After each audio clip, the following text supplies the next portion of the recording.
আজ 22শে জুন 2019 সালে ঠিক আজকের দিনেই আমার দিদা আমাদের ছেড়ে চলে যান।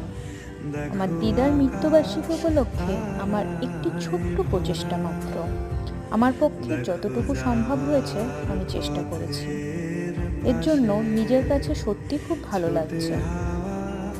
এটাই কামনা করি আমার দিদা যেখানেই থাকুক ভালো থাকুক, ওনার আত্মার শান্তি কামনা করি।